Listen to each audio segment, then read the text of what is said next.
Ya estamos con Enrique Ochoa, presidente nacional del PRI. Enrique, qué gusto que esté con nosotros. Jorge, muchas gracias. Gracias por esta oportunidad y saludos a todo tu auditorio a nivel nacional en ADN 40. Oye, un proceso definitivo, los próximos 15 días son importantísimos para el país, son importantísimos para los estados que tienen elecciones, pero son importantísimos para el PRI. Así es. Un proceso electoral, yo diría casi definitivo para el PRI en muchos sentidos. Y coincido puntualmente contigo que son muy importantes para todo México, para el futuro de nuestro país, para el futuro de nuestros hijos y de nuestros nietos. El 2018 es un gran momento de decisión presidencial, pero ciertamente el 2018 pasa por los resultados electorales del 2017. Por esa razón, en el PRI estamos trabajando mañana, tarde y noche a favor de las mejores propuestas para solucionar los problemas que ciertamente tenemos pendientes en el país, pero también para valorar los avances que se han logrado con el trabajo de generaciones de mexicanas y de mexicanos a favor del desarrollo económico, social y cultural de todo México.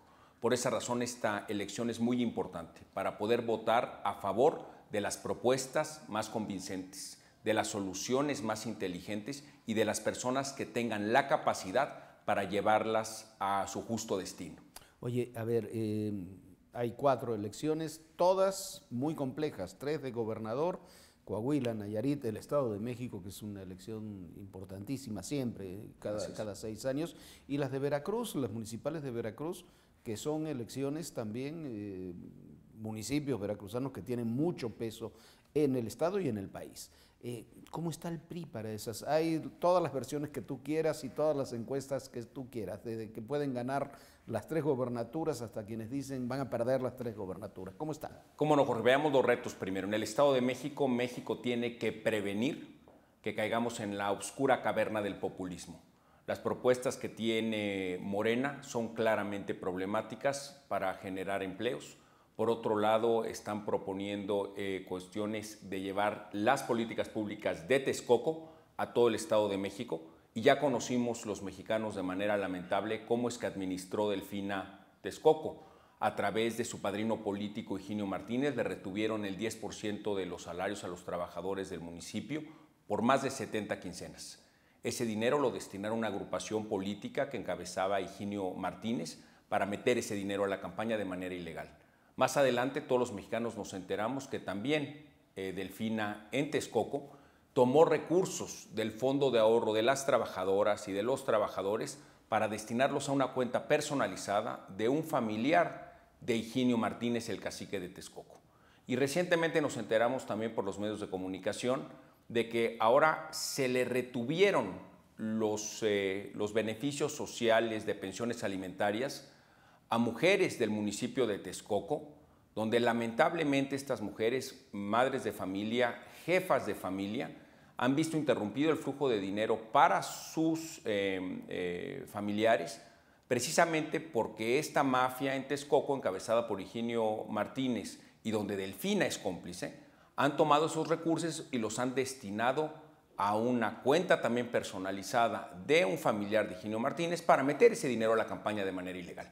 Ese es el modus operandi de Morena en Texcoco, y eso es lo que tenemos que prevenir todos los mexicanos, todos los mexiquenses, que no suceda de manera generalizada en el Estado de México. Oye, por eso es muy importante votar a favor de una propuesta responsable, convincente y honorable, como es Alfredo del Mazo en el Estado de México. Oye, has lanzado, luego analizamos los otros estados, pero has lanzado un video durísimo, yo creo que el más duro que se ha lanzado desde aquella época del peligro para México, contra López Obrador. Es una amenaza muy seria, Morena y López Obrador, para México, y debemos de decirlo con toda puntualidad. Vemos cada semana en los noticieros, en los programas informativos como el tuyo, el sufrimiento que está teniendo Venezuela al enfrentar un régimen populista que ha afectado la libertad económica, que ha afectado la seguridad y el ejercicio de libertades de los ciudadanos. Los venezolanos en algún momento que creyeron en Chávez votaron a favor de acabar con la corrupción, y lo que se ha acabado en Venezuela es la comida. Se han acabado las vacunas para las niñas y los niños. Se ha acabado la paz social, se ha acabado la división de poderes, se ha acabado la libertad de expresión, se ha acabado la pluralidad política. No le puede pasar a México lo que le ha pasado a Venezuela. Y por esa razón tenemos que detenerlo puntualmente, tenemos que detener a Morena y a López Obrador, porque ese es efectivamente lo que representa. ¿De qué vive López Obrador? Pues ahora a través de los videoescándalos en Texcoco y en Veracruz nos enteramos puntualmente que López Obrador vive de bolsitas con dinero en efectivo, de ligas de billetes en efectivo de procedencia ilegal. Y esta historia, lamentablemente para México, no es nueva. Recordarás, como lo recuerda todo México, que López Obrador también tuvo distintas gentes de su equipo más cercano, más íntimo, que fueron capturadas en videos donde sustraían dinero en ligas, el señor de las ligas, o tenía un secretario de finanzas apostador en Las Vegas, que destinaba recursos públicos para darse una vida de gran lujo en Las Vegas con actos de corrupción. O la diputada de Morena en Veracruz, Eva Cadena, que no fue capturada una, sino dos, sino tres veces, recibiendo dinero en efectivo para destinarlo a Morena y para López Obrador. Y luego tenemos los ejemplos de Texcoco. Esto es recurrente, el círculo cercano, se ha transformado en una población. Norma. Tú dices que se ha transformado en una norma estos actos de corrupción en torno a la dirección de Morena. Así es, y Morena en consecuencia opera bajo estos recursos ilícitos que le llegan de múltiples eslabones de corrupción a lo largo de la República, y eso es lo que tenemos que detener. México merece mejor destino, Jorge. México merece un mejor destino, que tengas a un líder mesiánico que tiene como propósito llenarse los bolsillos de dinero en efectivo de origen ilícito y que tenga como propuesta políticas públicas trasnochadas de los 80s que no han funcionado en otros países del mundo y que claramente en Latinoamérica hay múltiples ejemplos de países que ya vivieron sistemas populistas y que salieron de esos sistemas populistas peor de lo que entraron. No hay un solo ejemplo. En algunos Jorge, casos mucho peor. Mucho peor. No hay un solo ejemplo, Jorge, de país de América Latina alguno que haya tenido éxito con un sistema populista. Y permíteme decirte, el mundo entero celebró que Francia haya votado, que millones de franceses hayan votado en contra del populismo. El mundo entero también celebra cuando millones de venezolanos marchan en contra del populismo venezolano, de Maduro y del régimen chavista. En ese mismo sentido, millones de mexicanos tenemos que trabajar, tenemos que movilizarnos y tenemos que votar para evitar que el populismo llegue a México. A ver, la primera etapa, el primer eslabón de eso es precisamente el Estado de México. Absolutamente. Nos decía que estás confiado en Alfredo del Mazo, estás confiado en que van a ganar el Estado de México. Vamos a merecernos la confianza de las mexiquenses y de los mexiquenses con las mejores propuestas, con trabajo, con propuestas de solución convincentes.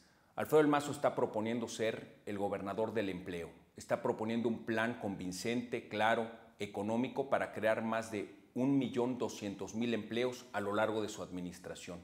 Alfredo del Mazo propone que sean empleos de calidad y bien pagados. También está a favor de la construcción del aeropuerto de Texcoco, que claramente es indispensable para el desarrollo no solo de la región en el Valle de México, sino que también para todo el país en su conjunto. Quienes viajan por avión se han dado cuenta que al menos en el aeropuerto de la Ciudad de México, y eso se replica en otros espacios del territorio nacional, hay múltiples retrasos que a veces son superiores a las 2 o 3 horas, precisamente por falta de dimensión y falta de capacidad de pistas para aterrizajes y despegues, y por esa razón necesitamos un nuevo aeropuerto. Pues bien, Alfredo del Mazo está a favor del nuevo aeropuerto en Texcoco, que generará 450.000 empleos para la región oriente del Estado de México. Por otro lado, en Morena, la propuesta es cancelar el aeropuerto. No solo cancelar la posibilidad de que exista mayor infraestructura de vuelos para el desarrollo económico, sino cancelar esos 450.000 empleos para la zona oriente del Estado de México, que incluye pues, poblaciones tan importantes como Ecatepec, como Neza, como Texcoco, como Chalco y Valle de Chalco, entre otras. Alfredo del Mazo está a favor de sus empleos en el Estado de México, pero también está a favor de reconocer el trabajo que hacen las madres de familia como amas de casa. Y todos sabemos que cada vez es mayor el número de mujeres que encabezan su núcleo familiar y que ese trabajo que hacen cotidianamente a favor de la integridad familiar, a favor del desarrollo de sus hijas y de sus hijos y a favor de su propio desempeño dentro de la comunidad, nadie se los valora y nadie se los paga. Alfredo del Mazo propone un salario rosa para reconocer ese trabajo de las amas de casa mexiquenses. A ver, entre las acusaciones que se hicieron en los debates recientes se ha dicho que al PRI y a Alfredo lo están financiando empresas como OHL, oiga. Son acusaciones falsas y además que no han aportado prueba alguna para demostrar que eso es realidad. Alfredo Mazo ha sido muy claro, él está a favor de las propuestas y va a evitar en el resto de la campaña, como ha sido hasta la fecha, que la elección se vuelva un lodazal, que esa ha sido la estrategia de Morena y la estrategia de Acción Nacional. Y ahorita entraremos en Nayarit y en Coahuila, donde Acción Nacional, estando atrás en todas las encuestas, han tratado de convertir esas elecciones en un lodazal. No se los vamos a permitir. Manuel Cota en Nayarit y Miguel Riquelme en Coahuila van adelante en las encuestas y lo están haciendo a través de propuestas claras, convincentes y congruentes con los retos que tienen en sus estados. Entremos con el tema Nayarit. ¿Cómo no? Después de la detención del fiscal Edgar Beitia en Nayarit, hay muchos que pensamos, me incluyo, que no hay forma de ganar, que el FRI no tiene forma de ganar esa elección con las acusaciones tan duras contra el fiscal, que era uno de los hombres más cercanos al propio gobernador Roberto Y en ese Sandoval. sentido lo decimos con toda puntualidad y así lo dice Manuel Cota. Los corruptos tienen que terminar en la cárcel y se tiene que recuperar el dinero que sustrajeron a favor del pueblo. Pero habiendo sufrido esa caída a los principios de la campaña, Manuel Cota ha sido reconocido por la sociedad nayarita como un hombre honesto con una trayectoria limpia. Recordemos que Manuel Cota ha ganado 5 elecciones de manera directa en el estado de Nayarit y en cada una de las responsabilidades que ha ejercido ha entregado resultados con honestidad y con probidad. Manuel Cota se tiene que deslindar de Roberto Sandoval. Lo ha hecho puntualmente, se tiene que deslindar de cualquier actividad que no haya sido estrictamente legal y estrictamente favorable para el pueblo nayarita. Y por esa razón es que Manuel Cota ha recuperado la confianza y se ve reflejado en las encuestas, porque se ha basado en una propuesta muy congruente de inclusión social. Nayarit reclama más empleos de calidad y bien pagados. Manuel Cota está a favor de desarrollar ampliamente las 2 vocaciones económicas que tiene Nayarit. Por un lado, la agrícola y por otro lado, la turística. Son las 2 grandes vocaciones que merecen mayor desarrollo y mayor impulso y Manuel Cota, por su trayectoria profesional, es el candidato más calificado para hacerlo de manera correcta. Y romper cadenas de corrupción que se han Absolutamente. dado sobre todo en la costa en torno al propio fiscal Beitia. Nos ha tocado investigarlo, reportearlo, hemos recibido amenazas por ese tema, porque se crearon unas redes de corrupción, Enrique, terribles. Y para enfrentar ese reto tienes que tener un gobernador honesto, probo, con experiencia. Y es lo que demuestra Manuel Cota, habiendo ganado 5 elecciones de mayoría relativa en Nayarit, para ser primero regidor, después presidente municipal en Tepic, después diputado local, diputado federal y hoy es senador de la República y fue líder de los campesinos de la Confederación Nacional Campesina de la CNC dentro del PRI.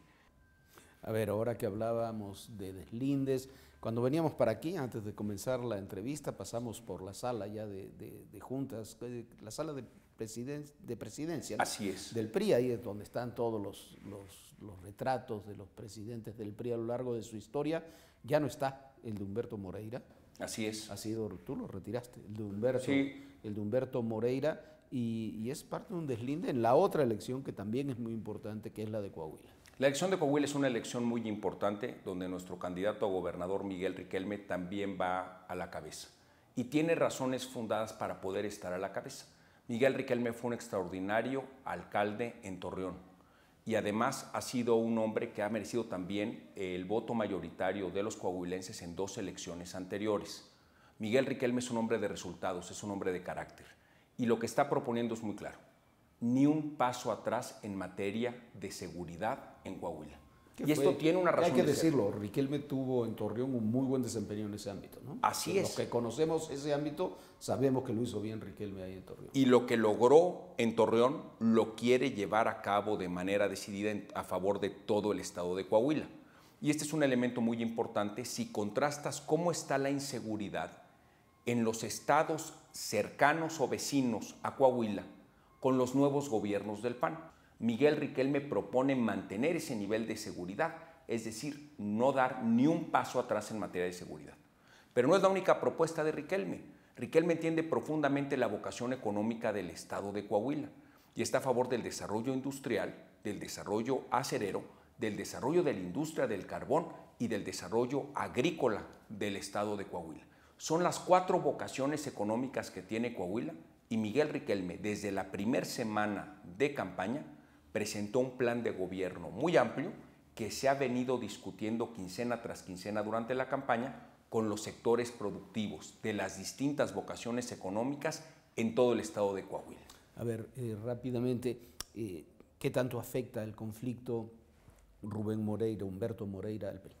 Tenemos que acotarlo y aquí es un momento muy importante para señalarlo.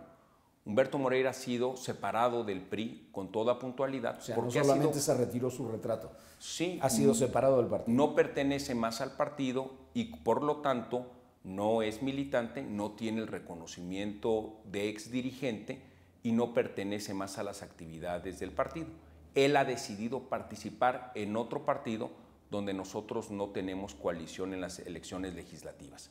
Y para que no quede duda, Miguel Riquelme ha propuesto eliminar el fuero en Coahuila a todo posible funcionario público, también del ámbito legislativo. A ver, Enrique, se nos acaba el tiempo. Tienen en agosto una Asamblea Nacional importantísima. No solamente importantísima, porque de acuerdo a los resultados que hay ahora en junio, va a llegar de distinta forma el PRI a esa Asamblea Nacional y es un hecho, es la apertura del proceso interno en el PRI hacia el 2018. ¿Qué es lo que está en juego en la Asamblea? ¿Qué es, cómo se va a operar hacia el 2018? Estamos muy motivados, Jorge, en el PRI con nuestra 22ª Asamblea Nacional. La convocatoria se ha hecho pública hace unos días y eso ha permitido que los distintos sectores y organizaciones del partido en toda la República presentan sus convocatorias y han iniciado las reuniones de trabajo. Vamos a una Asamblea Nacional crítica, autocrítica y propositiva. Vamos con un ánimo de pluralidad y de inclusión política para lograr la unidad del partido en todo el territorio nacional.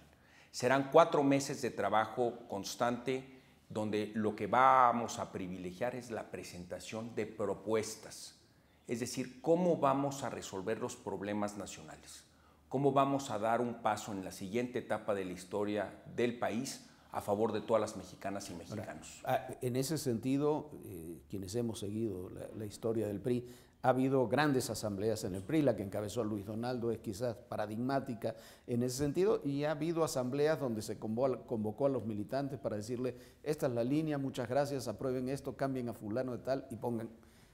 Hay diferencias enormes en eso. ¿Cómo será esta asamblea? Nosotros nos inspiramos en la Asamblea Nacional que encabezó Luis Donaldo Colosio, la 14ª Asamblea Nacional de nuestro partido, y permíteme decirte, es la primera Asamblea Nacional que a mí me tocó participar como un joven militante de nuestro partido. Entonces, Luis Donaldo Colosio nos inspiró a toda una generación de mexicanas y de mexicanos a participar en política de manera diferente. Y esa asamblea tuvo una duración cercana a los 4 meses de trabajo, mismo proyecto que estamos nosotros siguiendo. Fue en aquel entonces una Asamblea Nacional de tal dimensión que se equiparó a un volcán en erupción político. Eso es lo que queremos ahorita para el PRI y creemos que eso es lo conveniente para nuestro país.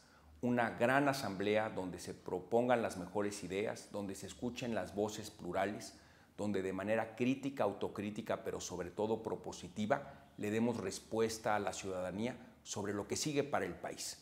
Y yo creo que es un momento muy importante, Jorge, porque enfrentamos una Y en el desarrollo nacional.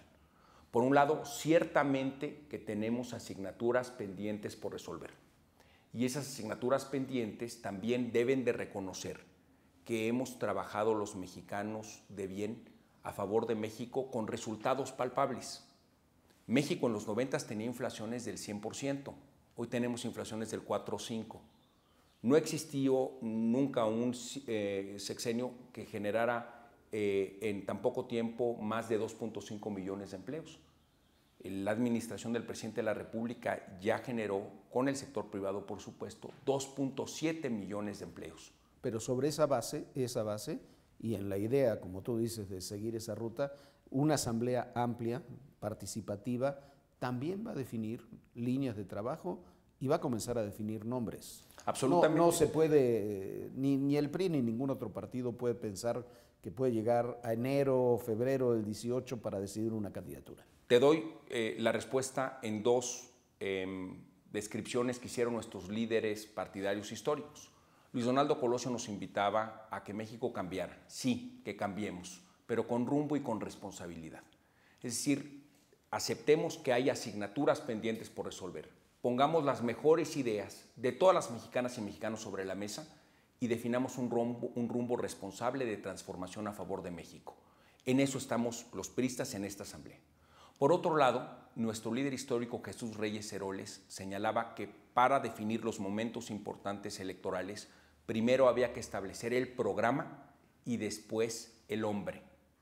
En términos de estos tiempos, primero van los programas y después vendrán los nombres. Sí, los nombres de las mujeres y de los hombres que podrán ser candidatas o candidatos. A don Jesús se le adelantaron y antes de tener terminado el programa ya le habían puesto el nombre. Bueno, ahí tengo yo el programa impreso y ciertamente el programa sí estuvo primero. Pero lo que quisiera transmitirte es que nuestra secuencia es esa y proviene de una razón histórica. Yo he visto en otros partidos políticos, Jorge, que hay muchas personalidades que están con una aspiración verdaderamente personal y que quieren ser presidentas o presidentes de México. Pero no nos han dicho para qué, no nos han dicho por qué. ¿Cuáles son sus programas? ¿Cuáles son sus ideas? ¿Cuáles son sus grupos de trabajo? Lo desconocemos los mexicanos. Lo que sí conocemos es que tienen una ambición personalísima por aspirar al poder. Es la Asamblea, estos son los lineamientos, me queda claro que esos van a ser los lineamientos que llevará el PRI a su Asamblea, independientemente de los debates que se puedan dar dentro, pero tiene que haber fechas para tener candidato. ¿Cuál es la fecha idónea para tener un candidato para el PRI? Las fechas las marca nuestra propia legislación electoral y nosotros en el PRI seremos respetuosos completamente, puntualmente de las leyes electorales y del calendario que dichas leyes fijan. Por eso vamos a tener la definición de nombres hasta el primer trimestre del año entrante. Durante este año 2017 vamos a ganar 3 de 3 elecciones para gobernador. Eso para registro. No, y para el proceso político que se llevará el partido. Lo que haremos en el 17, preparándonos para el 18, es primero ganar 3 de 3 elecciones para gobernador, competir y ganar elecciones en los ayuntamientos de Veracruz y, por supuesto, celebrar nuestra 22ª Asamblea Nacional y presentarle al pueblo de México en la segunda quincena de agosto las conclusiones temáticas y programáticas de nuestra Asamblea. Y en el siguiente semestre recorrer el país señalando el programa y el rumbo que proponemos para todos los mexicanos. Insisto que México está en una Y. O podemos seguir bajo la definición de políticas públicas que incorporen a todos los sectores de la sociedad, que favorezcan la participación del sector privado en la creación de empleos de calidad y bien pagados, que permitan que México siga siendo un país de libertades y pluralidad, o nos vamos por el otro rumbo, el rumbo del populismo que ha sufrido varios países de América Latina y que en ningún caso en América Latina el populismo ha resuelto los problemas que prometía resolver y en ningún caso país de América Latina alguno ha salido de la oscura caverna del populismo más fuerte o más rico o más justo o menos corrupto de lo que entró cuando esos regímenes populistas entraron al poder. Por esa razón, tampoco más democrático. México, tampoco más democrático. Por eso México no merece ese destino y por eso invitamos a todas las mexicanas y a los mexicanos a que trabajemos a favor de nuestra generación, pero también de la de nuestros hijos y de nuestros nietos. No permitamos que el populismo entre a México. Gracias, Enrique. Muchas gracias, Jorge, por esta oportunidad. Gracias. Vamos a un corte, regresamos. No hay nada personal,